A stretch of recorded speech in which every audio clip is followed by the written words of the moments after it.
Hey y'all, it's Chi. First off, I want y'all to know when y'all see this hat, that means I need to wash my locks, okay? But I plan on doing it tomorrow. But anyway, I wanted to in the last video regarding my flip phone, I said that I wanted to follow up and give y'all some I guess tips. I guess I can say tips on how I was able to successfully travel to California or travel period with a flip phone in a technology dependent world. I don't even know if I should say technology dependent because it's still technology, but in a smartphone dependent world. But in October, we took a trip to California for my husband's birthday. And of course, as y'all have seen, as far as these, or maybe y'all have not seen because maybe you're new here. So I have committed to using the flip phone, right? So whether I'm going to be traveling, whether I'm going to be whatever I'm going to be doing, I have committed myself to just make an adjustment so that I can still stay committed to the flip phone. Because, well, I won't even explain that because I don't want this video to be too long. If you want more details on why I switched to a flip phone, then I'm going to link the videos down below so that you can get a little bit more background on what even led me up to this point. But yes, I have had this flip phone, which is a Nokia, I think 27, don't make me lie, it's a Nokia something. But I've had it since October, I want to say the 15th. It is currently December 2nd. But I also, because if you may be new here, so I also still have my iPhone, but I still have it just for video purposes because I use it to record YouTube videos, and then I also take pictures on it. For example, like when we did go out of town and I had it with me, I wanted some pictures, and so I took pictures on my iPhone because the quality on my Nokia isn't just not the best.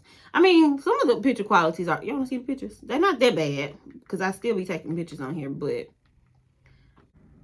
well, I took this picture because I'm like obsessed with pictures of nature and the fall and things like that. But anyway, so the pictures are not that bad on here, but I prefer the pictures on my iPhone. So I still have my iPhone.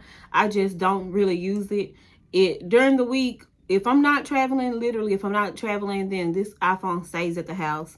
Not to say I'm against taking it with me if I need to, but since I've had this flip phone, this iPhone literally stays at the house. It's mostly dead unless I tell myself to charge it up so I can record a video or something.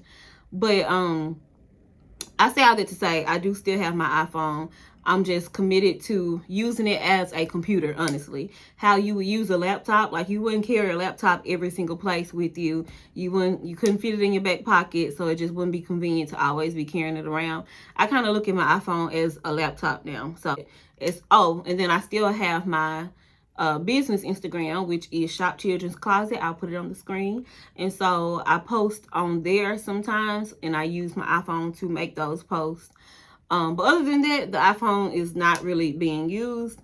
I mostly use this phone, like 99% of the time I'm using this phone. So say all that to say that I wanted to share how I was able to successfully travel from North Carolina to California for a vacation. Yeah, let me get to it. So like I said, I do still have my iPhone, and when I travel, I did have it as a plan B. Like I did take it with me for backup. So the first tip is the first thing I wanted to say was I did have him for assistance, but I also had like backup things to do, backup plans in place because he wasn't going to be with us the whole time for his birthday. And I wanted to start getting used to like navigating this world with the flip phone without my husband being present all the time because he's not going to always be present. So the first tip was for plane tickets. So we did fly there. When we get plane tickets, we buy it off our phones, like you know, the apps on your phone and stuff, Hopper and all that stuff. And so I screenshot the plane tickets, like the codes, so that when we had to go through the airport, all I did was just hold up the phone and the screenshot of the picture of the ticket, and that way we were able to like just get through. Okay, so if you don't have an actual iPhone as your backup and you just strictly have a flip phone, there's ways around that. They're just not as convenient. So one way, and I had this in place just in case I needed to use it, well, I was thinking about doing this, was you could just print off your plane tickets and just keep them in your pocket or whatever. So you don't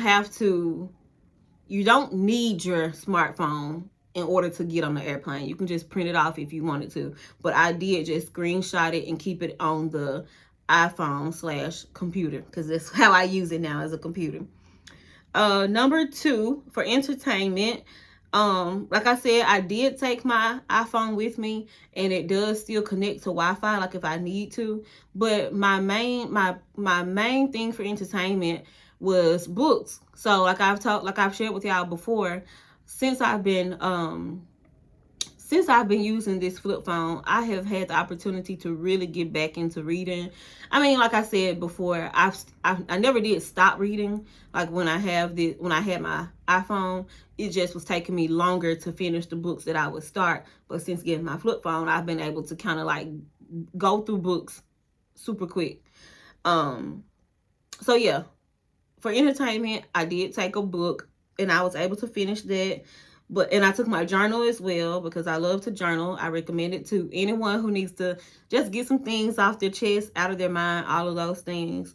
So I had books, I had my journal, and then I also, for like a backup entertainment tool, I had my iPhone to connect to Wi-Fi if I wanted to listen to podcasts. And I actually ended up doing that when I finished reading that book. So I was able to connect to some Wi-Fi and listen to a podcast on the way back. So that was entertainment. Number 3, as far as traveling, like I said, I did have my husband there with us. Like we all took the trip together, but some of the times he wasn't there with us. He wasn't there with us the whole time. Like on his actual birthday, he went and got a pedicure, and we needed to run out to Party City to get some balloons and some decorations for the room and stuff. Party City was not near the hotel room, which means I was going to have to catch a ride to the Party City. And in order to catch a ride, you need Uber or Lyft. So I did I used the iPhone again as backup, and I connected to the Wi-Fi, and I was able to get an Uber or a Lyft for those moments.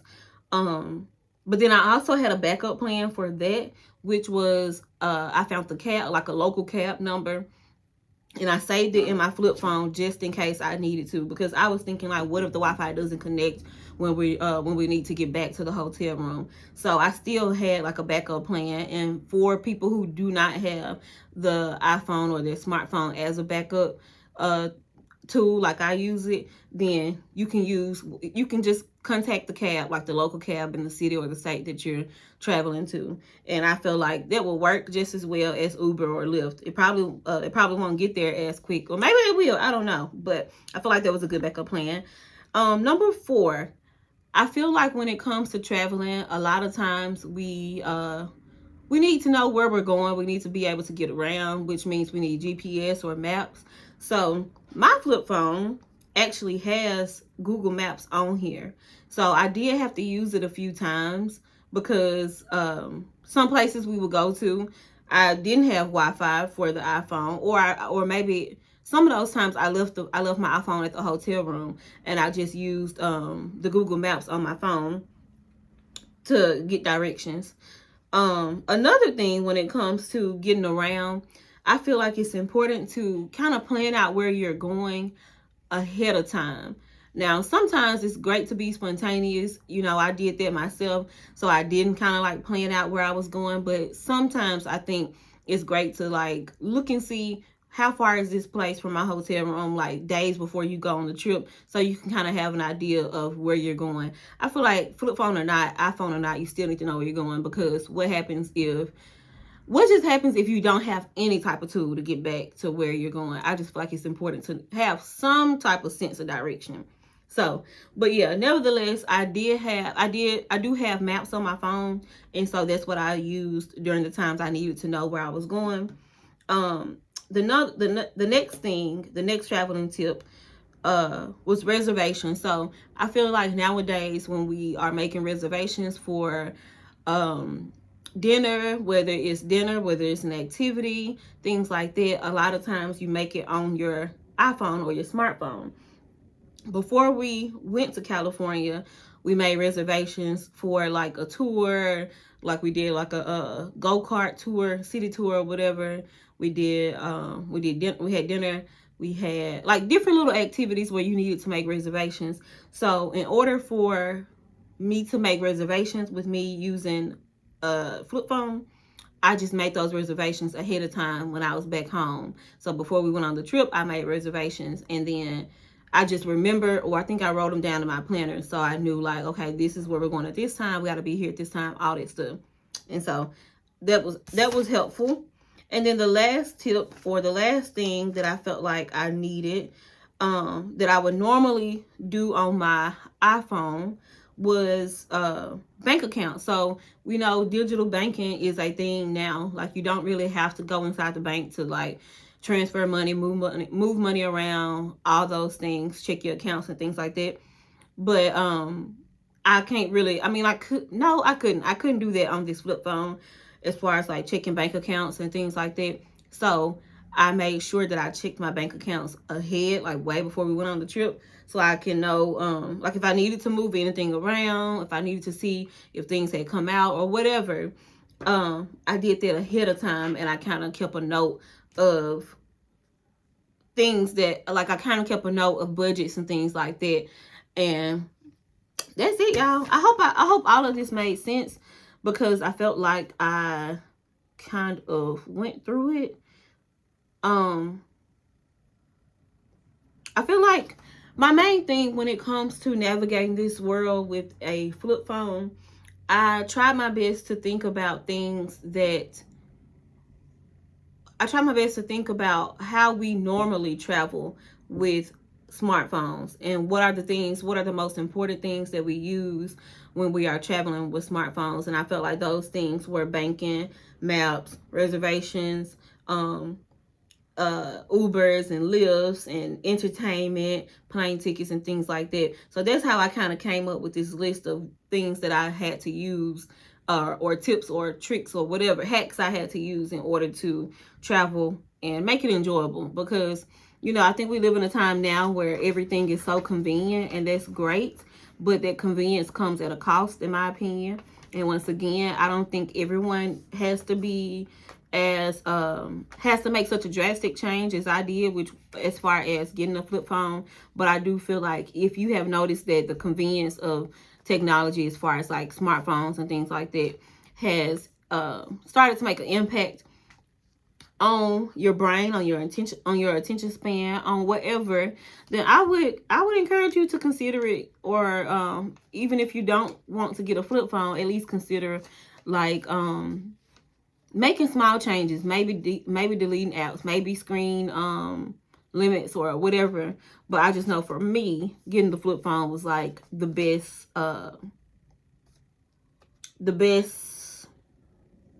I guess thing for me to do. I don't know why I'm having like brain farts today. I have been having brain farts lately. Oh my goodness. But yeah, that's all I have to say. If I think of anything else that I had to do, that I had to kind of switch around since traveling with the flip phone, then I'll leave it in the comments. So far, this flip phone has been great. Has been a great tool in my life. That's it.